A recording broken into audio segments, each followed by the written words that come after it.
Resulta que las válvulas de una etapa de acción directa como las que vimos en el video anterior eran limitadas a bajos caudales debido a la pequeña fuerza que permitía el motor de torque para sobreponerse a la fricción, la inercia y las fuerzas de flujo. Para poder conseguir válvulas que manejaran más grandes caudales se debía aumentar el tamaño del motor de torque, pero esto reducía la respuesta dinámica debido a que se necesitaba mover una gran masa y a la gran inductancia en la bobina. Es por esta razón que surgieron las servoválvulas de 2 etapas de diseño flapper nozzle, también conocido como lengüeta boquilla. Este tipo de servoválvulas es el más usado a nivel industrial y es el que estudiaremos a continuación.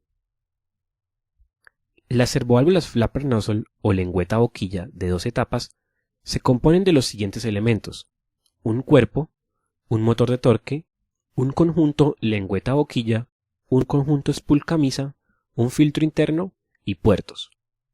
Con ayuda de estas 3 imágenes vamos a revisar los diferentes elementos. De la primera imagen podemos identificar que el motor de torque se encuentra ubicado en la parte superior y que los componentes de este motor, como ya vimos anteriormente, son la armadura, los 2 imanes permanentes y las 2 bobinas. Unido al centro de la armadura encontramos la lengüeta, que se extiende a lo largo de un tubo de flexión hasta el spool. En esta parte encontramos el conjunto lengüeta boquilla, que se compone de la lengüeta y de 2 boquillas, cada una ubicada en un extremo de la lengüeta. En esta parte encontramos el filtro interno de la servoválvula.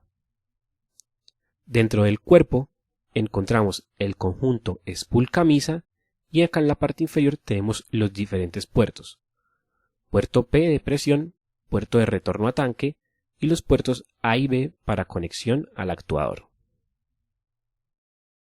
En esta segunda imagen también podemos ver que el motor de torque se ubica en la parte superior de la válvula, y esto va a ser común para todas las servoválvulas de tipo lengüeta boquilla.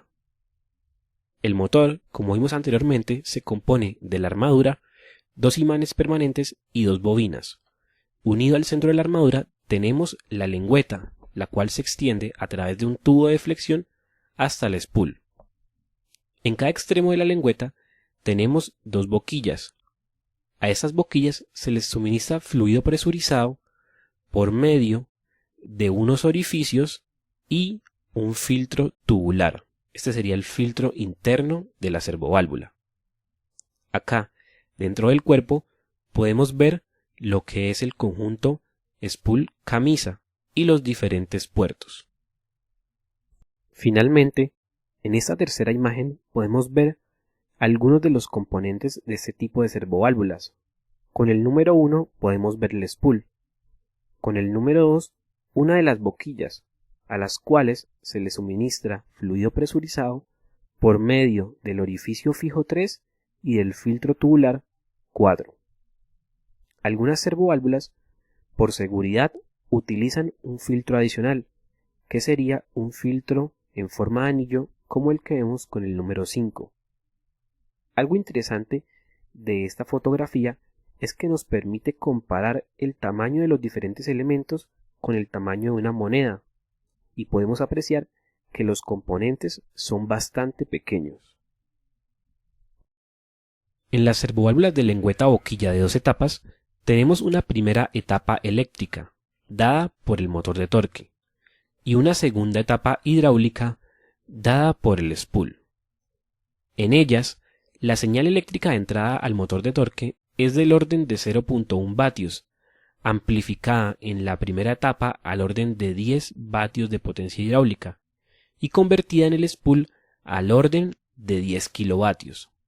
Entonces, es aquí donde podemos empezar a ver ese poder de amplificación de las servoválvulas, donde con una señal tan pequeña como de 0.1 vatios podemos comandar señales tan grandes del orden de los kilovatios. Las 2 etapas de amplificación pueden ser descritas de la siguiente forma. En la primera, el conjunto lengüeta boquilla convierte el movimiento de la lengüeta, accionada por el motor de torque, en un movimiento del spool accionado hidráulicamente, y en la segunda, los pequeños desplazamientos del spool controlan grandes flujos a través de la válvula. A partir de esto y de los componentes que hemos visto de este tipo de servoválvulas, nos surge la pregunta: ¿cómo funciona el motor de torque junto al conjunto lengüeta-boquilla para poder obtener estas etapas de amplificación y para poder dar todo el funcionamiento a estas servoválvulas? Y esta pregunta la vamos a responder a continuación. Resulta que en las servoválvulas de lengüeta-boquilla, unido al centro de la armadura del motor de torque, se encuentra la lengüeta, la cual se extiende por medio de un tubo de flexión hasta el spool. El extremo del tubo de flexión, como podemos ver en estas dos imágenes, posee una bola, la cual se sitúa en un alojamiento especial del spool. Este tubo de flexión, junto con la bola, se encarga de realimentar mecánicamente la posición del spool. Es por ello que es también conocido como resorte o muelle de realimentación. Esta realimentación mecánica de la posición del spool la estudiaremos más adelante. Por ahora vamos a continuar con el funcionamiento del conjunto lengüeta-boquilla. Como vimos anteriormente, unido al centro de la armadura del motor de torque se encuentra la lengüeta, la cual se extiende hasta el spool por medio de un tubo de flexión. A cada lado de la lengüeta se encuentra una boquilla, y esas dos boquillas reciben fluido presurizado suministrado gracias al puerto P de la válvula a través de un filtro y un orificio. El orificio se usa con el fin de regular el caudal, de modo que en cada boquilla se tenga el mismo caudal. Y el filtro tiene como función proteger el conjunto lengüeta-boquilla de partículas de suciedad. Con ayuda de este corte vamos a ver los diferentes componentes del conjunto lengüeta-boquilla dentro de una servoválvula. En la parte superior encontramos el motor de torque y podemos ver acá la armadura y unido a su parte central la lengüeta, que se extiende a través del tubo de flexión hasta el spool. Acá dentro del cuerpo de la válvula encontraríamos lo que es el conjunto spool-camisa y en la parte inferior los diferentes puertos. Podemos ver acá el puerto P. Entonces acá tendríamos entrada de flujo presurizado. Ese flujo presurizado se ubicaría en esta parte, esperando a ser entregado por la servoválvula hacia el puerto A o hacia el puerto B. Pero además de esto tenemos que ese fluido presurizado pasa a través de un filtro tubular y de un orificio, uno ubicado en este extremo y otro ubicado en este extremo, hasta cada una de las boquillas. De este modo vamos a tener fluido presurizado en cada una de las boquillas, pero además vamos a tener fluido presurizado ubicado en cada uno de los extremos del spool. Entonces, como tenemos presión acá y esa presión es la misma, podemos decir que el spool se encuentra equilibrado hidráulicamente. Si hacemos una vista ampliada sobre esta zona, obtendríamos lo que vemos en esta figura. Tendríamos la lengüeta y las boquillas ubicadas en cada extremo de ella. Como estas dos boquillas reciben el fluido presurizado a través del puerto P y de dos orificios del mismo tamaño, entonces tenemos el mismo caudal a la misma presión aplicado en cada extremo de la lengüeta. ¿Esto qué quiere decir? Que la lengüeta se encuentra equilibrada hidráulicamente y por lo tanto permanecerá inmóvil como muestra la figura. Cuando la señal eléctrica de entrada al motor de torque es 0, habíamos visto que la armadura permanecía en su posición totalmente horizontal.